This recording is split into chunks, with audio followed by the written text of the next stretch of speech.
Hello दोस्तों। तो HDFC bank ने स्टॉक एक्सचेंजेस पर अपना Q1 का जो रिज़ल्ट था उसकी की हाइलाइट्स पहले से ही दे दी थी, जैसे कि उनकी लोन बुक के बारे में और उनके डिपॉजिट्स के बारे में। तो इसी को लेके CLSA ने एक HDFC बैंक पे रिसर्च रिपोर्ट निकाली।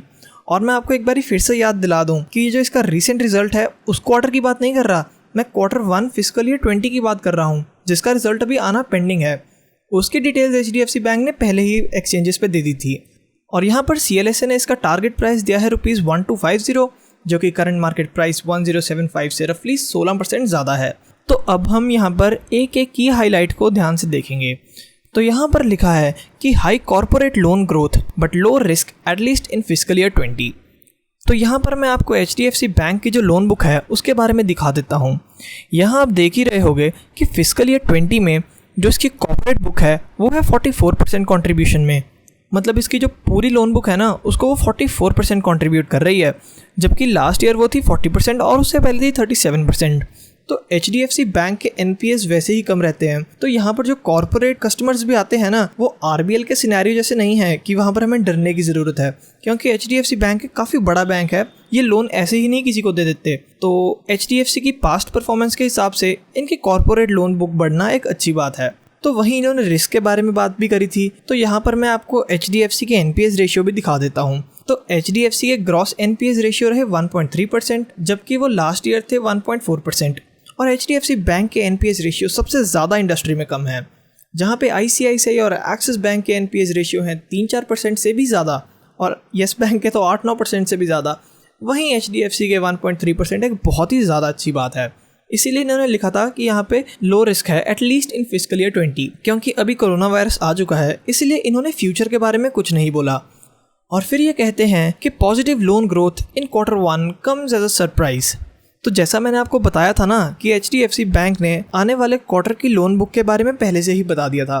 तो यहाँ आप देख सकते हैं कि Q1 में 1% ये बुक ग्रो करी है ऑन क्वार्टर बेसिस, जबकि हम ईयर ऑन ईयर की बात करें तो ये ग्रो करी है 21%।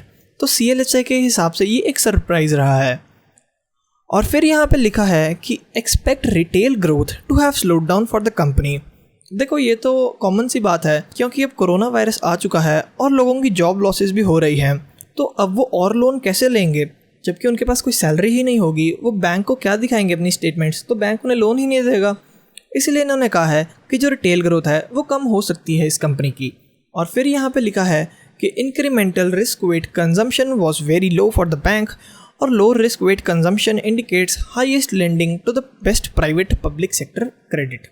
तो यहाँ पर मैं आपको HDFC बैंक के risk weighted assets of the total assets के बारे में दिखा देता हूँ। बट इससे पहले मैं आपको थोड़ा सा रिस्क वेटेड एसेट्स के बारे में बता देता हूँ। रिस्क वेटेड एसेट्स का मतलब होता है कि जैसे अगर आपने किसी को लोन एक्सटेंड किया तो उससे आपने उसका कोई एसेट के पेपर मांग लिए कि अगर आप लोन देने में फेल कर जाते हो तो हम इस एसेट को लिक्विडेट यानी कि बेच सकते हैं। तो उसका भी तो रिस्क होता ही है ना कि क्या वो एसेट उतने प्राइस पे बिक पाएगा कि हम अपने प्रिंसिपल प्लस इंटरेस्ट अमाउंट वापस ले सकें। तो जितना ये रिस्क होता जाएगा उतना एक RBI ने लिमिट सेट कर रखी है, जो कि आपने सुना ही होगा Tier 1 और Tier 2 कैपिटल की, है ना। तो ये वही लिमिट होती है कि जितना आपका रिस्क इंक्रीज होगा उतना आपको अपना Tier 1 और Tier 2 कैपिटल इंक्रीज करनी है, ताकि बैंक एंड में जाके फेल ना कर जाए, या जो उसके डिपॉजिटर्स हैं जैसे कि PMC बैंक में हुआ था ऐसा कुछ सिनेरियो ना हो जाए। तो इसीलिए जितना ज़्यादा रिस्क लेंगे उतना ज़्यादा हमें Tier 1 और Tier 2 कैपिटल बढ़ानी पड़ेगी। बट क्योंकि HDFC बैंक के सिनेरियो में ये कम होता जा रहा है, जैसे कि आप देख सकते हैं कि फिस्कल ईयर 20 में ये total 65% of the total assets हो चुका है, जो कि फिस्कल ईयर 19 में था 75% रफली। तो अब ये कम होता जा रहा है, तो इन्हें अब Tier 1 और Tier 2 कैपिटल में भी अमाउंट ज़्यादा डालने की ज़रूरत नहीं है, और वो इसे किसी और काम यानी कि लोन एक्सटेंड या अपने कैपिटल एक्सपेंडिचर में यूज़ कर सकते हैं। तो दोस्तों ये थी HDFC बैंक के लिए एक रिसर्च रिपोर्ट जो कि प्रेजेंट करी गई थी बाय CLSA। तो अगर आपको ये वीडियो अच्छी लगे तो प्लीज़ इसे लाइक करना और कमेंट भी ज़रूर करना। मैं आपके लिए ऐसी काफ़ी सारी रिसर्च रिपोर्ट्स लेके आता रहूँगा, तो मुझे सब्सक्राइब भी ज़रूर कर लेना। Thank you.